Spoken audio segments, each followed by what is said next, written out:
출애굽기 강의 13번째 시간입니다. 자유를 향해 부르시는 하나님의 큰 그림 속에서요.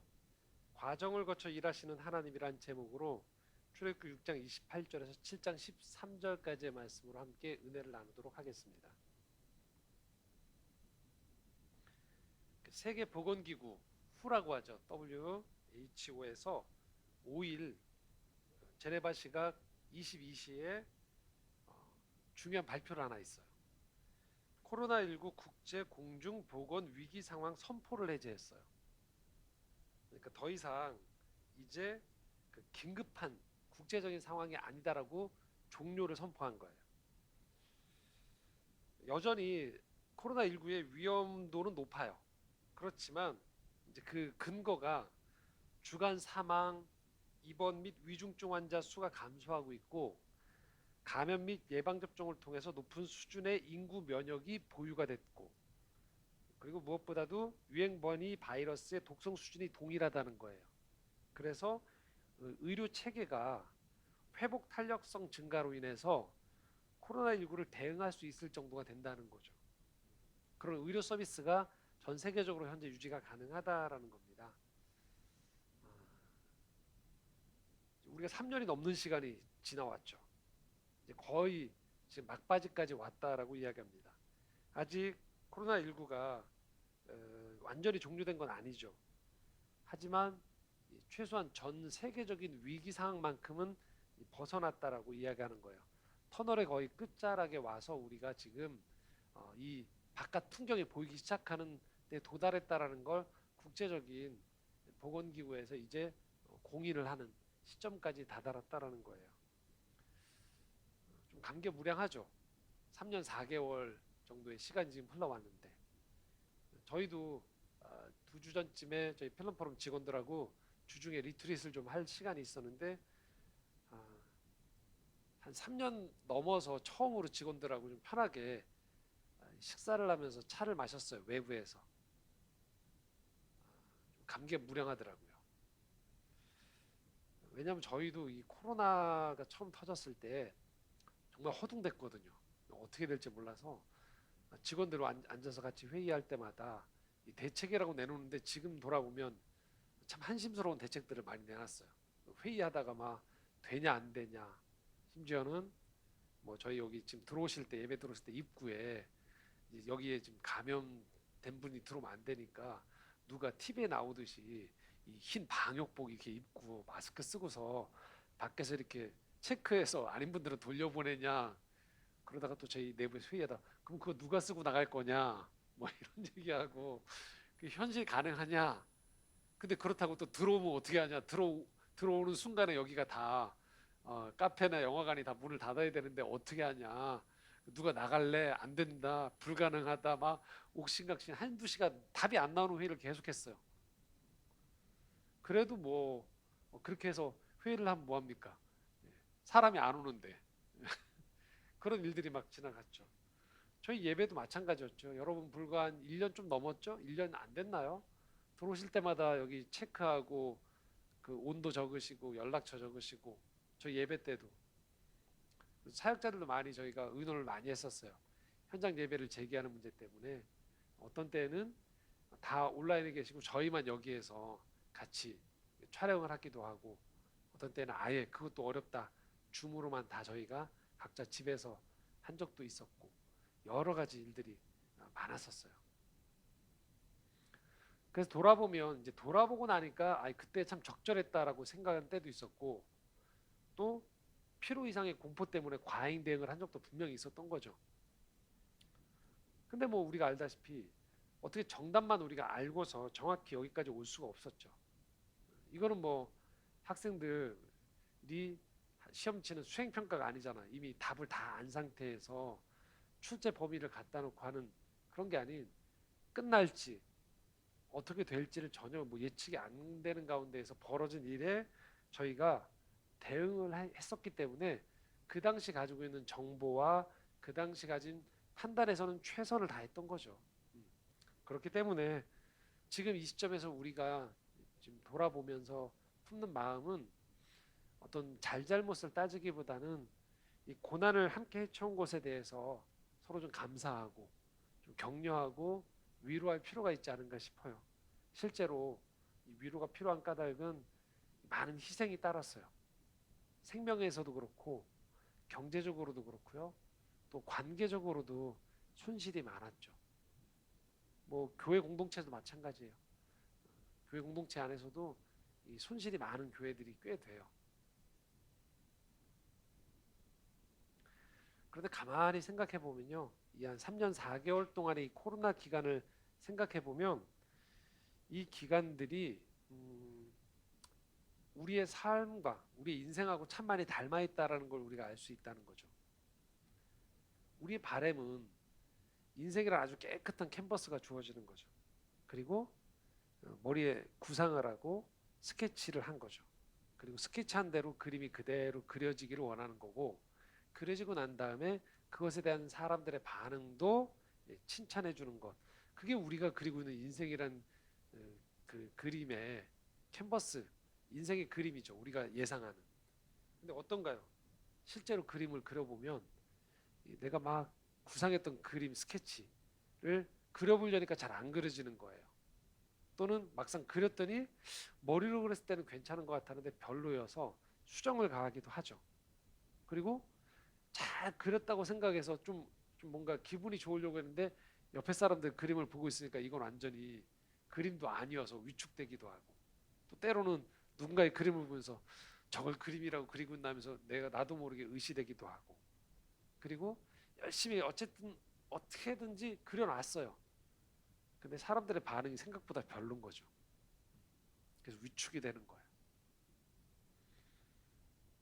자, 이런 경우들이 우리 인생에 벌어지는 거예요. 마치 예측하지 않았던 일들이 벌어지고 그 속에서 허둥대기도 하고 때로는 잘난 척도 하고 그 뒤에 엉켜 있는 게 우리 인생이에요. 인생이라는 그림이에요. 자, 그런데 이런 과정에서요, 우리가 알 수 있는 건요, 똑같이 그림을 그리는 것 같은데 누군가는요, 그리면서 실력이 늘어요.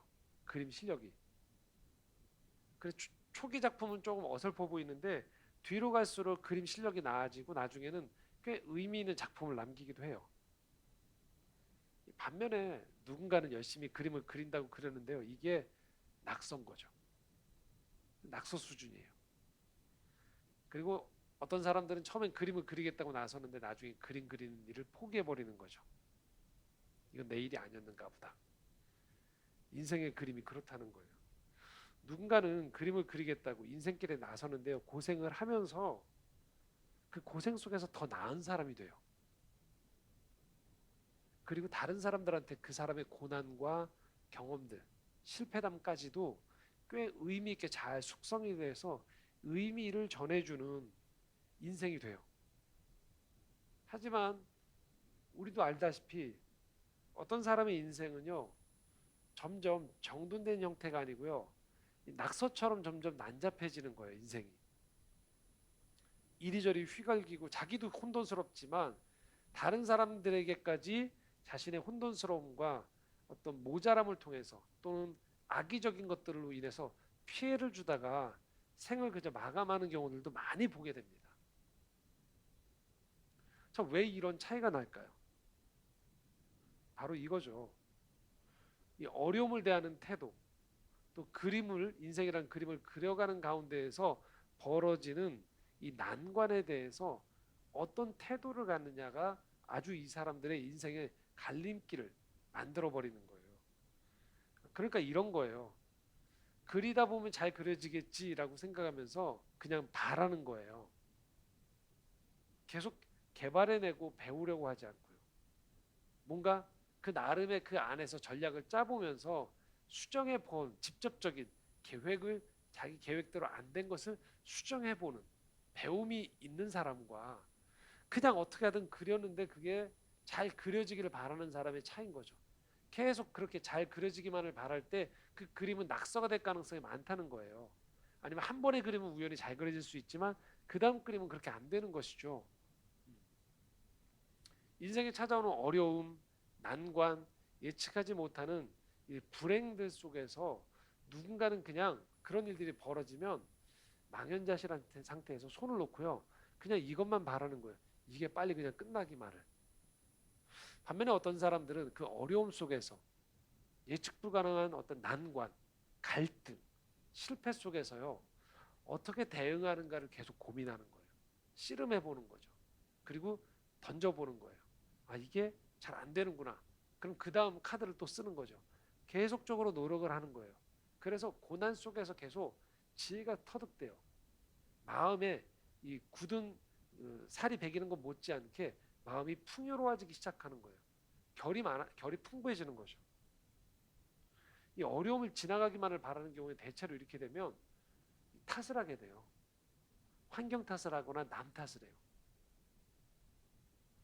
그런데 이 어려움을 그 정확히 주목하는 가운데에서 거기서 모종의 조치를 취하면서 계속 이 어려움을 대응해 나가면요. 과정을 통해서 반드시 배우게 돼요. 그래서 어떤 경우에 지금 해결해야 될 것과 이 문제는 지금 내가 한다고 안 되는 거구나 해서 기다릴 줄 아는 지혜가 생겨요. 어떤 경우는 이건 포기해야 되는구나. 더 이상 하면 안 되는구나. 여기까지구나. 라고 생각하거나 저긴 가면 안 되는구나. 분별이 생기는 거죠. 그리고 무엇보다도 아주 중요한 지혜는요. 내게 지금 닥쳐있는 이 어려움의 크기, 강도를 가늠해 보는 겁니다. 그래서 이 어려움이 혼자 스스로 해결해야 되는 문제인지 또는 도움이 필요한 건지를 구분하는 지혜가 굉장히 필요해요. 이건 나 혼자서 해내야 되는 거구나에 대한 그 분별력 하고요. 이 문제는 확실히 이 문제를 해결해 나가거나 내가 견뎌내려면 도움이 필요하구나를 인식하는 게 굉장히 중요한 지혜거든요. 무조건 혼자 힘만으로 인생을 헤쳐나가지 않거든요. 오늘 저희가 예배 후에 갖게 되는 신앙 세미나에서도 이 주제를 다뤄요. 지금 계속 우리가 홀로 설 수 아는 사람들의 심리학을 지금 배우고 있는데 함께 나누고 있는데 역설적으로 홀로 서려면 오늘 주제가 뭐냐면요. 그 사람이 다른 사람에게 적절한 부탁을 할 수 있는 사람인가? 그다음에 부탁을 거절할 수 있는가? 그다음에 내가 부탁을 요청했지만 거절당했을 때에도 그게 나에 대한 부정이 아닌 것. 정확히 내가 무엇을 요청할 줄 아는 것. 그것이 홀로 서는데 중요하다는 거예요. 부탁을 할 줄 알고 받을 수 있고 거절하는 것. 이게 홀로 서는데 아주 중요하다는 거예요. 왜 그럴까요? 누구도요. 아무 도움 없이 인생을 살아가는 사람이 없기 때문에 그래요. 그럼 불가능해요. 인생에서는요. 또 나 또한도 누군가를 도와주도록 요청되어지는 사람이라는 거예요. 그리고 어려움이 닥치지 않는 사람도 없다는 거죠. 그렇기 때문에 정작 홀로 선다는 건 실제 현실이라는 세계 속에서 내가 어떻게 살아가는지를 고민한다는 걸 의미하는 거예요. 내가 살아가는 삶이 실제 상황이구나라는 걸 인정하는 거예요. 그 인정 속에서 나는 도움을 받기도 하고 도움을 주기도 하고 때로는 혼자 도움을 요청해도 없을 때 이걸 혼자 인내하면서 걸어갈 줄 아는 것. 그렇게 될 때 진정으로 나는 홀로 설 줄 아는 자유인이 되어지는 것이죠. 그렇기 때문에 결론 못지않게 우리에게 필요한 건요. 과정이에요. 이 과정을 통해서 어떤 지혜를 갖느냐, 어떤 마음을 품느냐, 어떤 도움을 줄 수 있고 받을 수 있는지에 대한 그럴 줄 아는 사람이 되는 것이 중요한 건 그래야지만 내게 찾아온 결론 부분에 해당되어지는 성공이든 또 고난을 헤치고 나아온 그 결과물들이 지속 가능해질 수 있어요. 또 다른 어려움이 찾아왔을 때에도 거기에 맞는 대응 방법이 이전보다는 성숙한 상태에서 능숙하게 이걸 대처할 줄 알게 되는 것이죠. 우리가 지금 이스라엘 백성들이 애굽의 노예로 있다가 출애굽해서 가나안 땅으로 들어가는 여정의 이 스토리를 보고 있는데 여러분들 중에서 이 말씀을 읽다가 결론만 보기 원하는 분들은 굉장히 답답한 스토리예요. 뭘 저렇게 하나님이 저런 식으로 일을 하시나? 그냥 애굽에서 이스라엘 백성들한테 바로한테 그냥 한 번에 하나님임을 부인할 수 없는 사건 하나 던져놓고 그걸로 그냥 끝내버리면 되지.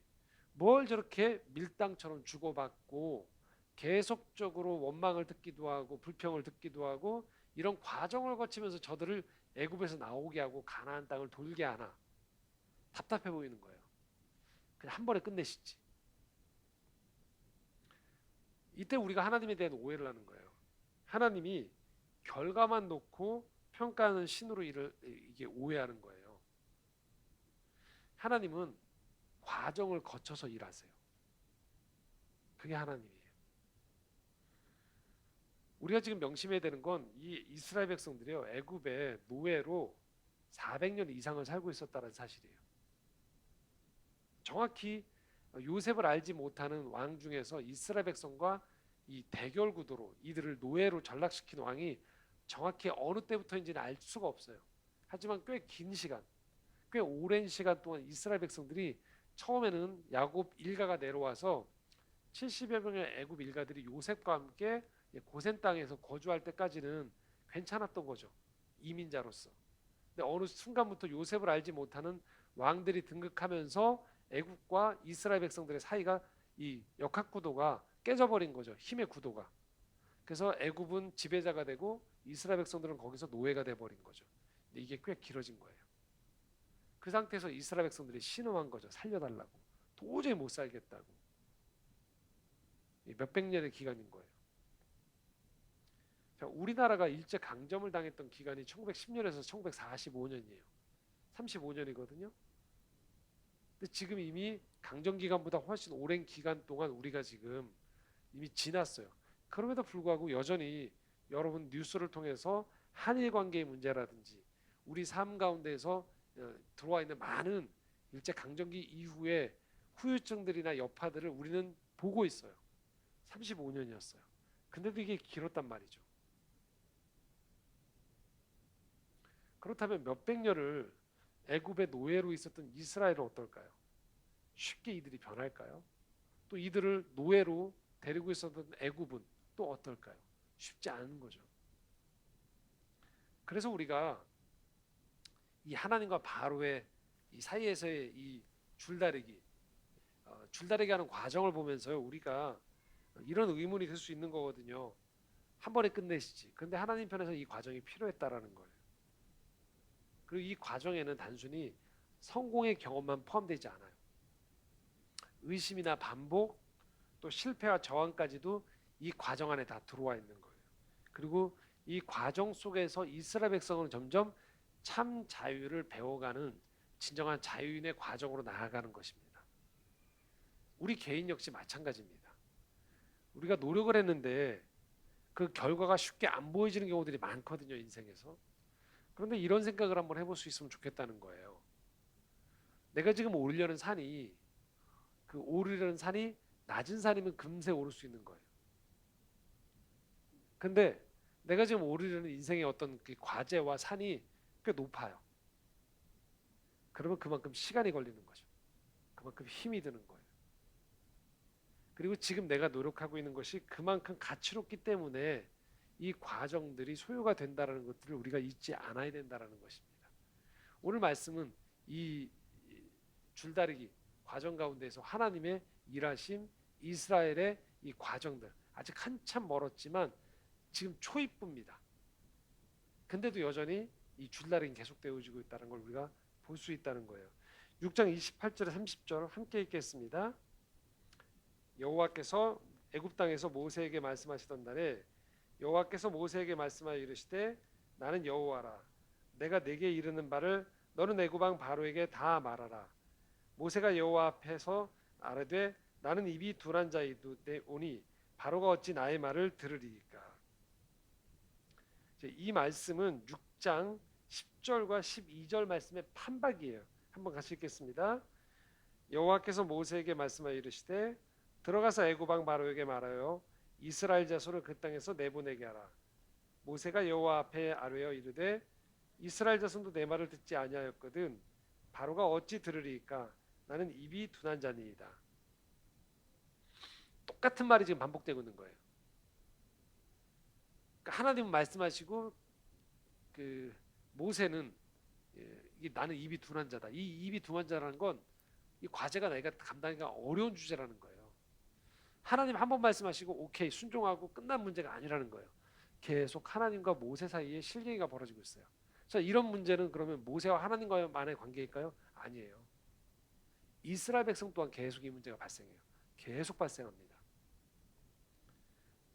모세를 생각해 보면요, 광야에서 40년을 더 있었잖아요. 40세까지의 애굽의 왕자로 있다가 40년을 다시 광야 생활을 하던 평범한 노인이었단 말이에요. 그래서 모세 안에 담겨 있는 습성이 있는 거예요. 지도자가 아니었던 거예요. 근데 이가 지금 리더로 서는 과정 안에서 그는 끊임없이 저항하고 있는 거예요. 갈등하고 있고 의심하고 있는 거죠. 자기를 부르는 하나님에 대한 이 역량에 대해서 과연 하나님 나를 아시고 지금 부르는 건가에 대한 사실 의심이 반복되어지고 있는 것이죠.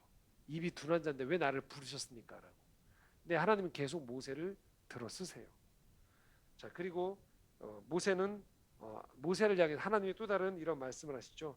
7장 1절에서 2절입니다. 함께 읽겠습니다. 여호와께서 모세에게 이르시되 볼지어다 내가 너를 바로에게 신같이 되게 하였은즉 내 형 아론은 내 대언자가 되리니 내가 네게 명령한 바를 너는 내 형 아론에게 말하고 그는 바로에게 말하여 그에게 이스라엘 자손을 그 땅에서 내보내게 할지니라. 자, 여기 뭐라고 하냐면 입이 둔한 자라고 하니까 하나님이 대언자를 붙여주셨다고 해요. 대변인이죠. 이 사람이 대신 얘기할 거야라고. 자, 이 얘기가 처음 얘기일까요? 아니라는 거예요. 출애굽기 4장 13절 16절 함께 읽겠습니다. 모세가 이르되 오 주여 보낼 만한 자를 보내소서. 여호와께서 모세를 향하여 노하여 이르시되 레위 사람 내 형 아론이 있지 아니하냐. 그가 말 잘하는 것을 내가 아노라. 그가 너를 만나러 나오나니 그가 너를 볼 때에 그의 마음에 기쁨이 있을 것이며 너는 그에게 말하고 그 입에 할 말을 주라. 내가 내 입과 그의 입에 함께 있어서 너희들이 행할 일을 가르치리라. 그가 너를 대신하여 백성에게 말할 것이니 그는 내 입을 대신할 것이요 너는 그에게 하나님같이 되리라. 똑같은 표현이 반복되고 있는 거죠. 근데 이미 얘기하셨다는 거예요. 아론을 통해서 이야기하겠다. 내가 할 말을 아론에게 주겠다. 대신할 거다. 근데 모세는 계속 여기에서 어려움이 닥칠 때마다 하나님께 반문하는 거죠. 반복하는 거예요. 이에 대한 하나님의 총체적인 반응입니다. 출애굽기 7장 3절에서 5절입니다. 함께 읽겠습니다. 내가 바로의 마음을 완악하게 하고 내 표징과 내 이적을 애굽 땅에서 많이 행할 것이나 바로가 너희의 말을 듣지 아니할 터인즉 내가 내 손을 애굽에서 뻗쳐 여러 큰 심판을 내리고 내 군대 내 백성 이스라엘 자손을 그 땅에서 인도하여 낼지라. 내가 내 손을 애굽 위에 펴서 이스라엘 자손을 그 땅에서 인도하여 낼 때에 애굽 사람이 나를 여호와인 줄 알리라 하시네. 자, 3절에 보시면 이렇게 나와 있어요. 내 표징과 내 이적을요 애굽 땅에서 어떻게 행한다? 많이 행하시겠대요. 그러니까 한 번으로 안 된다는 거예요. 많이 하겠대요. 횟수가. 4절에 보면 또 뭐라고 나옵니까? 내 손을 애굽에 뻗쳐 여러 큰 심판을 내리시겠대요. 한 번으로 안 된다는 거 다시 말씀하세요. 그리고 이 애굽 사람들은 언제에서야 그 여호와 하나님을 인정하느냐? 5절에 보면 이렇게 나와 있죠. 그 땅에서 인도하여 낼 때에야라고 표현하고 있어요. 이제 우리가 다음 주부터 살펴볼 10가지 재앙 후에야 이스라엘 백성이 나가고 난 후에야 노예에서 그 거주지 자체가 옮겨지고 난 후에야 여호와인 줄 안다라고 이들을 인도하신 분이 이런 것이죠. 하나님의 일하심이 단번에 안 드러난다는 거예요.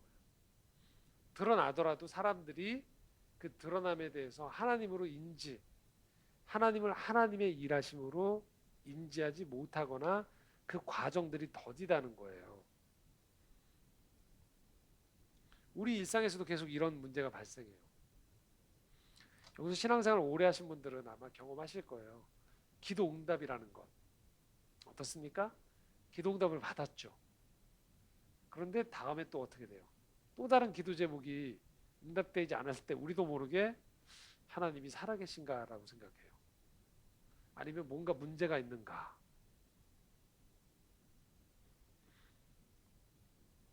단번에 일하시고 단번에 인정하는 것. 그게 우리가 막연하게 그리고 있는 그림이에요.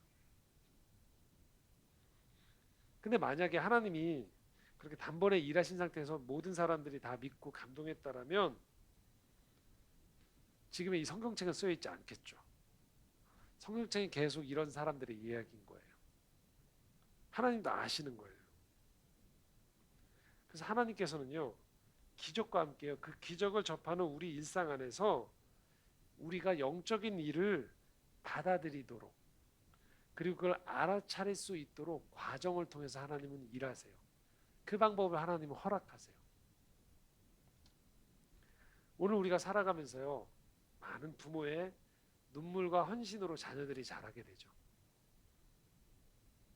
사회 변혁을 꿈꾸는 사람들이 있어요. 단번에 안 돼요. 아주 서서히 역사가 진보가 되어지면서 사회에 의미 있는 변화들이 조금씩 찾아오게 되는 거죠. 거기에 들어가는 땀과 수고가 어마어마하죠. 한 개인이 하나님을 알겠다고 나섰어요. 믿음의 길에 들어섰죠. 영적인 지혜와 깨달음을 알기를 원하는데요. 이런 구도자들에게 하나님은요, 긴 시간 속에서 삶의 과정 속에서 우리를 변화시키고 다듬어 나가신다는 거예요. 우린 그런 생각하거든요. 어느 집회 장소에 갔더니 한 번에 하나님이 완벽하게 나에게 알아차릴 수 있도록 역사하셔서 이후에는 내가 전혀 의심하지 않고 쭉 간다. 없습니다. 그런 경우. 무수한 의심과 갈등 속에서 점점 그 하나님을 알아가는 거예요. 그런데 그 알아감이 인지적 알아감하고는 전혀 다르게 내 삶에 대한 체험적 지식과 나라는 영적인 존재가 갖는 영적인 깨달음이 이게 엮여져서요, 전혀 다른 방식으로 하나님에 대한 인지가 우리 안에 형성이 되는 거예요. 이건 그냥 인간이 말하는 기적에 대한 그냥 체험적 경험이 아닌 거예요. 그렇기 때문에 우리가 하나님을 알아가는 과정에서도요, 우리는요, 어떤 때 굉장히 지루해요. 그리고 어떤 때는 답답하기도 하고요. 그리고 어떤 때 무기력하기도 합니다. 근데 그 과정 속에서 우리는 과정을 귀히 보시는 하나님께서 우리와 함께 하심으로 인해서 내가 살아가는 이 인생에서 나라는 사람의 체질 자체가 점점 변해가는 거예요. 그래서 기도의 중요성을 예전에 그냥 배웠다라면 인생을 통해서 기도하는 사람이 되는 거예요. 이전에 뭔가 좀 얻어내기 위해서 칭찬받기 위해서 감사를 했다라면 나라는 사람이 점점 인생을 통해서요, 그냥 감사하는 사람이 되는 거예요. 이전에는 누군가에게 얻어내기 위해서 친절을 흉내냈다라면요, 인생의 과정을 통해서 나라는 사람 자체가 그냥 친절한 사람이 되는 거예요. 그래서 기도하지 않으면 그냥 불편한 사람이 되는 거고요. 친절하지 않으면 내가 나답지 않다라고 내가 인식하는 사람으로 나라는 사람이 바뀌어져 나가는 거예요. 하나님은 그렇게 우리라는 사람을요, 이 땅에서 하나님의 형상답게 변화시키길 원하시는 거예요. 나는 하나도 안 변한 상태에서 그냥 어떤 결과만 주어져서 그 결과를 가지고 신기해하고 자랑하는 사람이 아니에요.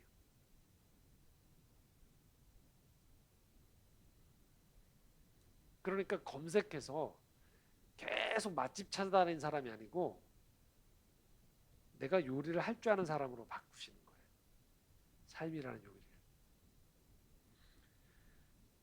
제가 최근에 접했던 글 중에 되게 인상 깊었던 글이 있었는데, 이지은이라는 미술사학자가요, 이 장인들을 찾아다니는 그런 책이 있어요. 근데 그 읽다 보니까 거기에 첫 번째 등장인물이 그 어떤 장인을 만나냐면요, 클라브생을 만드는 장인이에요. 클라브생. 여기 사진이 있거든요.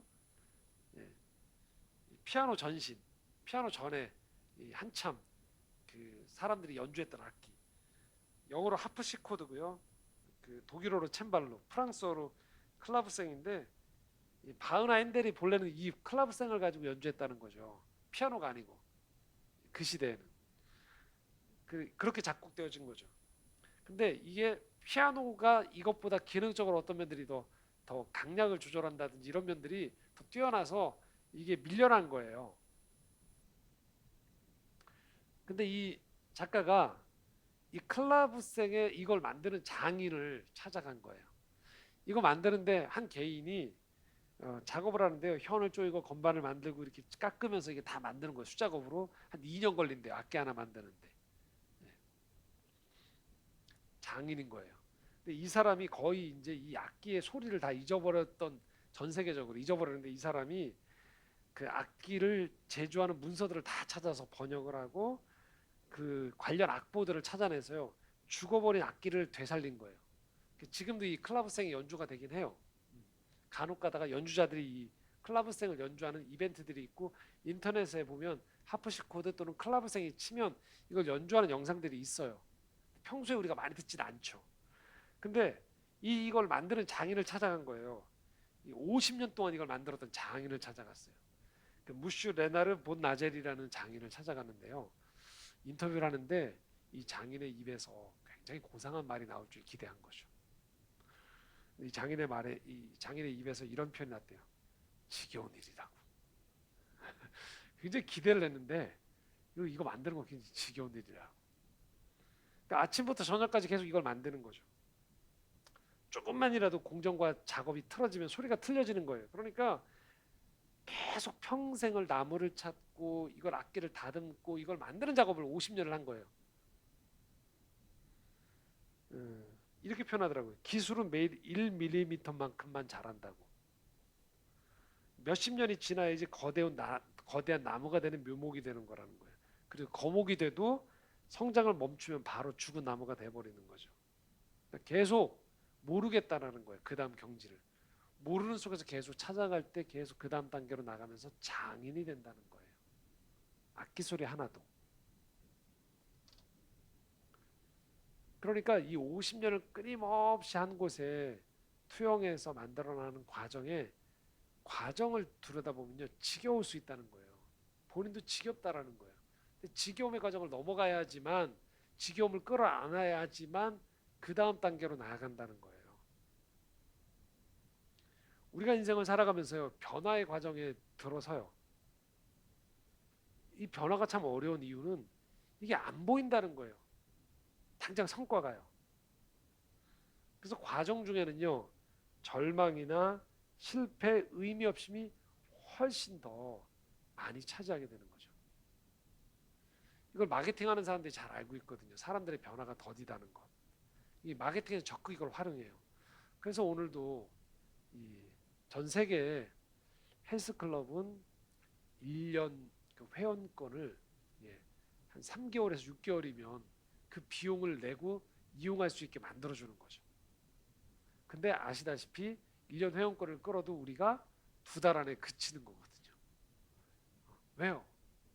우린 다 경험 안 해보셨나요? 헬스클럽 가셔서 한 2주 후면 바로 거울 앞에서 이렇게 하시잖아요. 이게 근육이 얼마나 늘었나를 미리 확인해요. 2주가 지나면.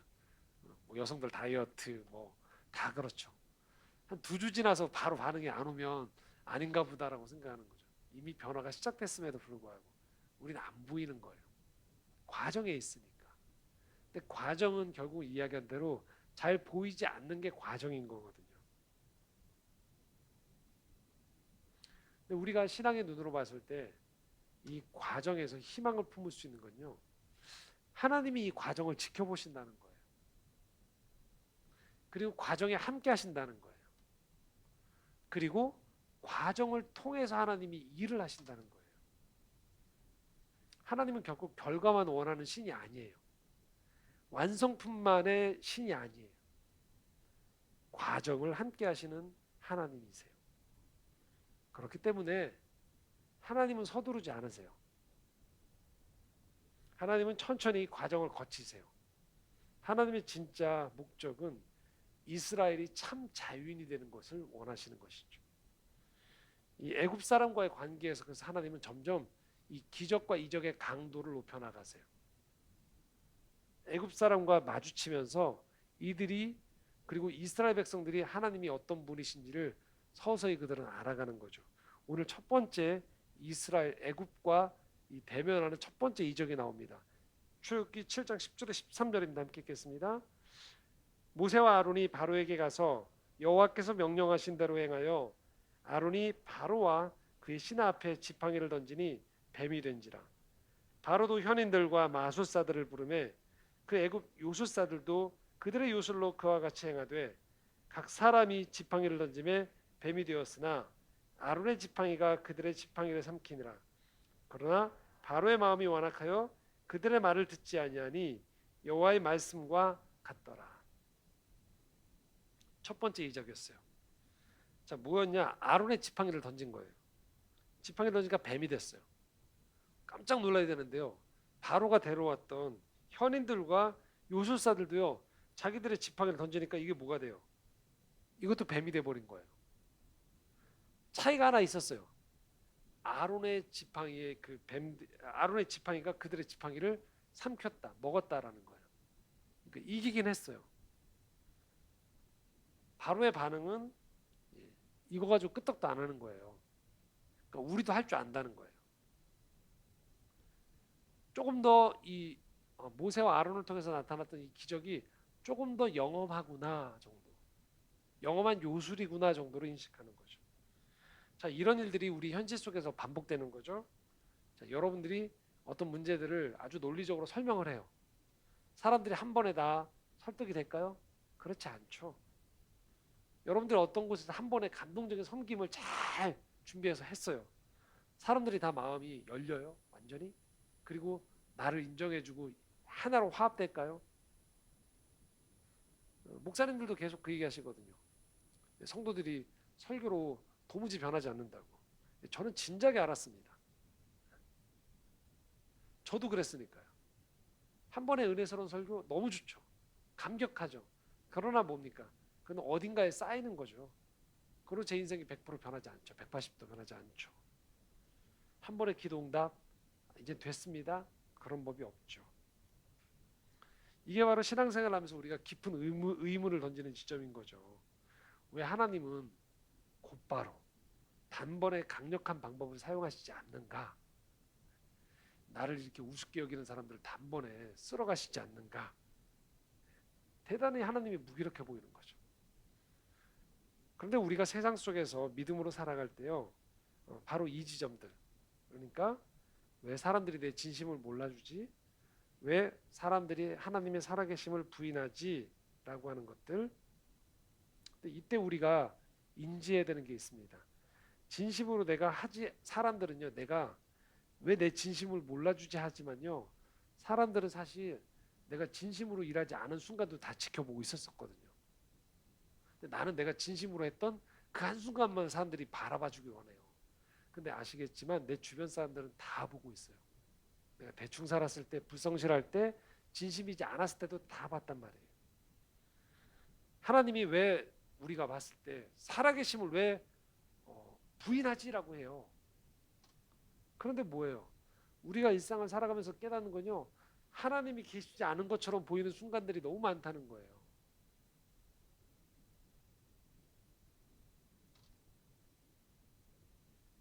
저희가 유튜브를 할 때도, 제가 그 추상미 이무영 감독과 유튜브를 할 때도 한번 말씀드렸던 것 같은데, 열심히 준비했던 목적 중 하나가 뭐였냐면, 기독교인들이 그렇게 무식하지만은 않아요. 여러분들이 고민하는 것만큼의 합리적인 고민을 해요. 이런 영화나 예술을 보고도 저희가 충분히 여러분들이 동의할 만한 담론을 펼칠 수 있어요. 아니 더 깊을 수 있어요. 이런 얘기를 하고 싶어 저희가 준비했던 거 2년을 꾸준히 했거든요. 근데 어느 날 댓글이 달렸다니까요. 당신들 대화 참 좋더라. 거기까지만 좋은데 그 다음 답변이 뭐냐, 댓글에 그런데 그런 그리스도인 별로 못 봤다 이렇게 써 있었어요. 그러니까 너희들은 이 유튜브를 통해서 하나님이 그렇지 않다는 걸 내보이고 싶지만 소수더라. 훨씬 더 내 주변에 많은 사람들은 그렇지 않다라고 얘기를 하는 거예요. 그러니까 우리가 이 세상을 살아가면서 당혹스러워하는 건 한 번의 진심, 한 번의 어떤 드라마틱한 뭔가 이벤트나 뭔가를 통해서 사람들한테 증명해 내려고 할 때 사람들은 실제 인생에서 많은 고난과 어두움과 모순 속에 살아가기 때문에 쉽게 마음을 열지 않는다라는 거예요. 그게 세상이에요. 그리고 하나님도 그걸 알고 계세요. 그래서 우리는 이 지점에서요, 정직하게 인정하는 게 필요한 거예요. 우리 주변 사람들이 얄팍하지 않다는 거예요. 그렇게 만만하지 않다는 거예요. 그리고 더불어서 하나님도 그렇게 얄팍하신 분이 아니라는 거예요. 한 번에 끝내는 분이 아니라는 거예요. 하나님은 진짜를 원하세요. 우리가 진짜의 길에 들어서기를 원하시는 거예요. 어떤 특정 장소, 특정 시간에 어떤 신앙적 제스처와 말, 어떤 이벤트를 벌이는 걸 통해서 하나님이 깜빡 속아서 아 얘들 진짜 나를 사랑하는구나, 얘들 진짜 신앙인이구나라고 깜빡 속고서 저쪽 가서 흐뭇해 하시는 동안에 우리가 딴 데 가서 딴짓하고 있는 거, 그런 거 속는 분이 아니라는 거예요. 우리라는 사람이 뭐를 지향하고 있는지, 뭐를 소망하고 있는지, 어떤 것들을 인생에서 정말로 얻고 싶어 하는지, 어떤 걸 정말로 미워하는지, 쳐내기 원하는지를 하나님은 보기 원하시고 알고 있고, 정말 하나님이 원하시는 형상대로 우리가 변화되어지기를 원하신다는 것이죠. 하나님은 우리가 진짜 사랑하는 사람이 되기 원하세요. 진짜 용서하는 사람이 되기 원하세요. 그리고 진짜 자유한 사람이 되기 원하시는 거예요. 그러려면 과정이 생략돼서는 안 된다는 거죠. 하나님은 지금 종교 이벤트를 벌이고 있는 것이 아닙니다. 애굽왕 바로가 왕노릇하면서 세상을 노예로 부리는 세상 속에서 바로가 주는 몇 가지 유익에 안주하지 않고 영원히 살아계신 창조주 하나님의 다스림 안에서 살기를 진심으로 바라는 백성들, 또 그렇게 살지 못했을 때 그것을 진짜 불행이라고 여기는 사람들, 그 사람들을 형성해 나가기를 원하시는 것이죠. 그리고 그 하나님은 지금 우리 가운데서도 그렇게 일을 하시는 거예요. 우리를 빚어가세요. 교회를, 그리고 이 땅을 그렇게 변화시켜 나가기를 원하시는 겁니다. 그러므로 우리가 성경을 묵상할 때, 또 신앙생활할 때 우리는 진실로 우리 스스로에게도 물어봐야 되는 거예요. 정말로 나는 무엇을 원하는가? 정말 그걸 원한다라면 내가 기꺼이 그 과정 가운데에서 많은 시행착오와 어려움 속에서도 기꺼이 그걸 감당할 준비가 되어 있는가? 그러나 지금 가고 있는 중인데도 불구하고 혹 낙심하고 있던 것은 아닌가? 다시 우리를 돌아봐야 되는 것이죠. 그리고 우리 과정 가운데에서의 결과는 맡기는 거죠.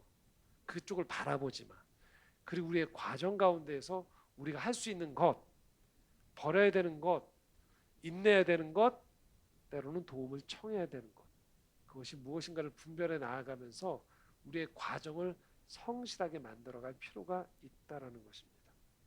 이제 출애굽 얘기의 시작이 도달했습니다. 이제 문턱에 들어선 거예요. 우리의 삶도 마찬가지인 거예요. 아직 끝이 아닙니다. 이제 문턱에 들어선 것입니다. 그러므로 우리의 과정을 더 우리가 마음가짐을 잘 준비해서 이 과정을 성실히 살아나갈 수 있기를 바랍니다.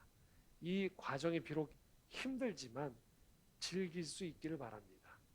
그리고 이 과정을, 인생의 소중한 시간이 들어가는 이 과정을 우리의 것으로 인정할 수 있기를 바랍니다.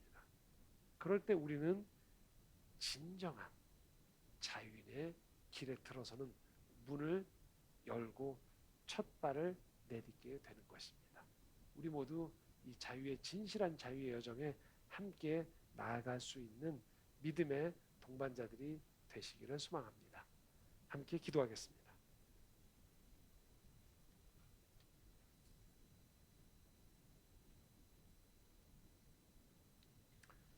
주님,